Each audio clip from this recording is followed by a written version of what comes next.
Como é possível que, em pleno século XXI, na era dos caças invisíveis ao radar e dos mísseis hipersônicos, uma das armas aéreas mais eficientes e cobiçadas do mundo use uma hélice na ponta do nariz? Você pensaria que um avião de hélice seria uma presa fácil no céu moderno, certo? Mas não é o que você pensa. Imagine uma máquina capaz de voar a poucos metros do topo das árvores em uma floresta tropical impenetrável, caçando alvos que se movem devagar demais para um jato supersônico, operando por horas a fio a partir de pistas de terra esburacadas e carregando mais de 1 tonelada de armamento pesado sob as asas. Esta é a história de um projeto nascido sob o ceticismo internacional que desafiou as maiores potências aeroespaciais do planeta, alcançando uma confiabilidade operacional quase absoluta em prazos que pareciam ridículos para os padrões da indústria militar. Mas como uma empresa localizada no Hemisfério Sul conseguiu quebrar o monopólio dos gigantes globais da defesa? Por que os pilotos mais bem treinados do mundo escolheram voar em uma aeronave turbohélice em vez de um jato de alta performance? Onde a tecnologia digital mais avançada se esconde sob uma fuselagem que evoca os clássicos aviões da Segunda Guerra Mundial? Quando o passado mecânico se transformou na única solução viável para os desafios do futuro geopolítico? A resposta para esse enigma da engenharia moderna não é o que você pensa. Para compreender o nascimento dessa lenda dos céus, precisamos voltar para o final do século XX, mais especificamente durante os anos 90, quando a situação geopolítica da América do Sul enfrentava uma ameaça silenciosa e crescente.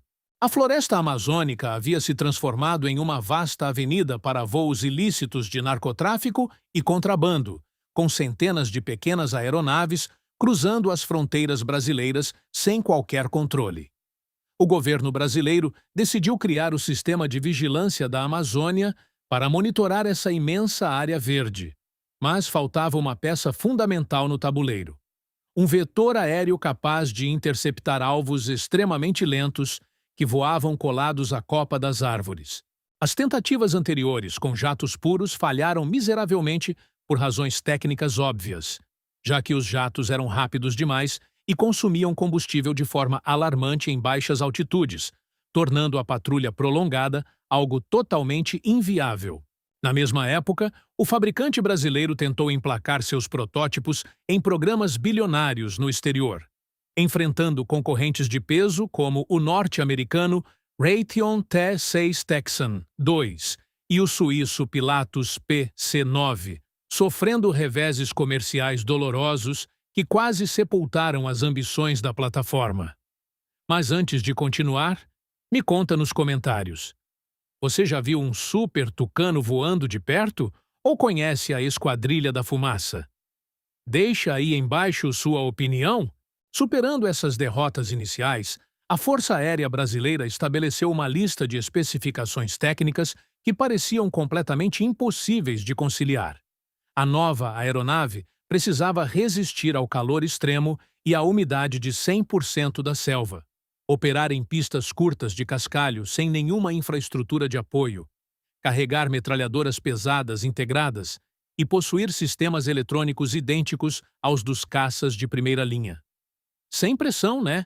Como se descobriu mais tarde, o segredo do sucesso estava em reescrever completamente as regras do design aeronáutico tradicional. No centro do Super Tucano estava o motor turbohélice Pratt & Whitney PT6A60 e 8C. Os engenheiros perceberam que a velocidade supersônica era uma desvantagem na selva. Isso significava que eles precisavam de uma plataforma lenta o suficiente para rastrear alvos de baixa altitude, mas robusta o bastante para carregar 1.550 quilos de armas. O resultado foi uma capacidade surpreendente de voar por até 7 horas seguidas sem reabastecimento. Para que essa inovação revolucionária funcionasse, a equipe de design adotou o princípio técnico da modularidade eletrônica combinada com uma célula estrutural extremamente reforçada. Pense nisso como colocar o cérebro eletrônico de um caça moderno de quinta geração no corpo de um guerreiro rústico moldado para o combate de trincheiras. O cockpit foi desenhado sob o conceito de mãos no manete e manche, permitindo que o piloto gerencie todos os sistemas de combate, sensores infravermelhos e miras digitais, sem tirar as mãos dos controles de voo por um segundo sequer. A transição entre o antigo modelo de treinamento básico e este novo monstro de ataque exigiu trade-offs complexos na distribuição de peso, resultando em uma asa modificada que abrigava duas metralhadoras de 12,7 milímetros instaladas internamente, uma característica rara para aviões modernos de sua categoria, que geralmente dependem de casulos externos vulneráveis. Mas havia um problema oculto que os projetistas não previram nas simulações de computador. Mas ter tanta eletrônica sofisticada, operando de forma contínua em uma floresta tropical, criou um grande problema que ameaçou paralisar a frota inicial. A combinação de umidade extrema com as altíssimas temperaturas da região amazônica causava uma taxa de falhas prematuras nos sistemas de telas digitais coloridas multifuncionais, que chegava a quase 30% nos primeiros meses de testes severos. Um segundo problema técnico documentado envolveu a violenta vibração gerada pelas metralhadoras embutidas nas asas. Quando os pilotos realizavam rajadas longas de tiros, o impacto mecânico descalibrava os giroscópios do sistema de navegação inercial, integrado ao sistema de posicionamento global. Um dos engenheiros seniores do projeto relatou na época que as asas flexionavam tanto durante os disparos que os links de dados criptografados simplesmente perdiam a sincronia com as estações em terra. Para complicar ainda mais o cenário operacional, a exaustão térmica dos pilotos em missões de patrulha de longa duração em baixa altitude exigiu uma reformulação completa do sistema de ar-condicionado por ciclo de ar e a introdução emergencial de um sistema gerador de oxigênio de bordo para eliminar a dependência de cilindros de oxigênio gasoso convencionais, que eram impossíveis de recarregar no meio do nada. Se a umidade extrema penetrasse nos aviônicos, o curto-circuito resultante causaria um desastre completo. Até o desenvolvimento de sistemas de vedação avançados, manter esses computadores operacionais era quase impossível.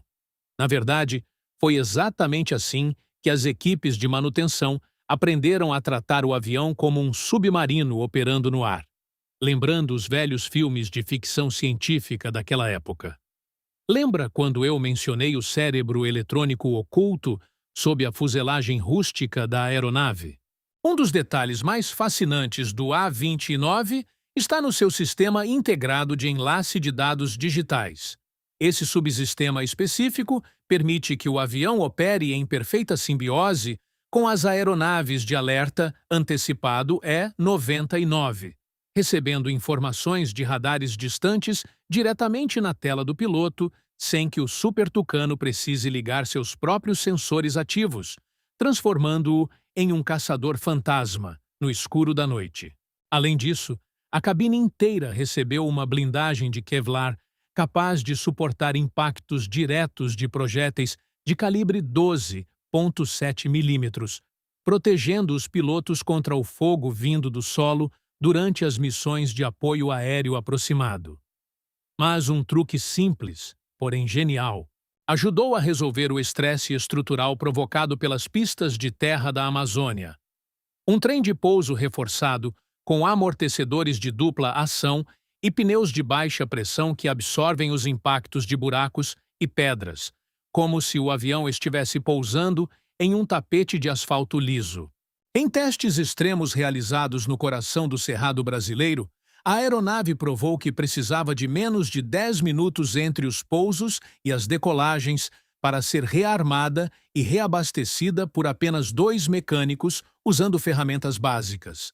Um contraste gritante com a complexa cadeia logística exigida por qualquer caça a jato ocidental. Voltando para a história do desenvolvimento comercial dessa plataforma, há uma reviravolta que chama a atenção de qualquer historiador militar. Ironicamente, O conceito original de caça-helicópteros nunca foi usado como planejado na maioria de suas missões reais ao redor do mundo. É exatamente por isso que o Super Tucano encontrou seu verdadeiro lar na guerra assimétrica e no combate global às insurgências. Parece um retrocesso tecnológico voltar aos hélice, até você perceber que um caça-jato de última geração, como o F-14 no passado, ou os vetores modernos atuais, custam dezenas de milhares de dólares por hora de voo para bombardear um alvo estático, enquanto o turbohélice brasileiro realiza a mesma missão com precisão cirúrgica por uma fração ridícula desse custo operacional. A maior ironia histórica veio à tona quando a própria Força Aérea dos Estados Unidos, dona do orçamento de defesa mais massivo do planeta, rendeu-se à eficiência do projeto e certificou a aeronave de acordo com seus rígidos padrões militares, utilizando o modelo em programas de treinamento e suporte aéreo para nações aliadas que enfrentavam conflitos internos severos. O legado operacional acumulado pelo Super Tucano nas últimas décadas consolidou sua reputação nos teatros de operações mais hostis do planeta. Na Colômbia, a aeronave foi uma peça central nas missões estratégicas que desmantelaram acampamentos fortificados de grupos guerrilheiros no fundo da selva, voando em condições meteorológicas marginais e utilizando bombas inteligentes guiadas a laser com precisão milimétrica. No Afeganistão, os exemplares operados pelas forças locais acumularam milhares de horas de combate real, decolando em altitudes elevadas sob calor escaldante e provando que a taxa de disponibilidade da aeronave superava os 98%, mesmo diante da escassez crônica de peças sobressalentes na linha de frente. Até meados de 2025, mais de 268 unidades haviam sido produzidas pelas linhas de montagem localizadas no Brasil e nos Estados Unidos, servindo a mais de 15 forças aéreas espalhadas por 4 continentes, desde as ilhas das Filipinas até as áridas planícies do continente africano. Quando analisamos o desempenho final dessa extraordinária máquina, os números traduzem o triunfo da engenharia prática sobre a complexidade excessiva, uma taxa homem-hora por hora de voo de apenas 1h30, capacidade de operar continuamente em temperaturas que variam de graus negativos até 50 graus Celsius positivos, e uma vida útil estrutural projetada para resistir ao desgaste severo por décadas. O Super Tucano apresenta um paradoxo fascinante, onde a expectativa de obsolescência de uma plataforma a hélice colide de frente com a realidade de sua dominância incontestável nos cenários de guerra moderna de baixa intensidade. Ele prova de forma definitiva que a engenhosidade humana e a clareza de propósito no design de engenharia são infinitamente mais valiosas do que a busca cega pela tecnologia mais cara e sofisticada disponível no mercado. E aí, o que você achou dessa história impressionante da aviação? Deixa seu like se você não sabia que o Super Tucano possui metralhadoras pesadas escondidas dentro das próprias asas. Se inscreve no canal para mais histórias incríveis sobre aviação e tecnologia militar.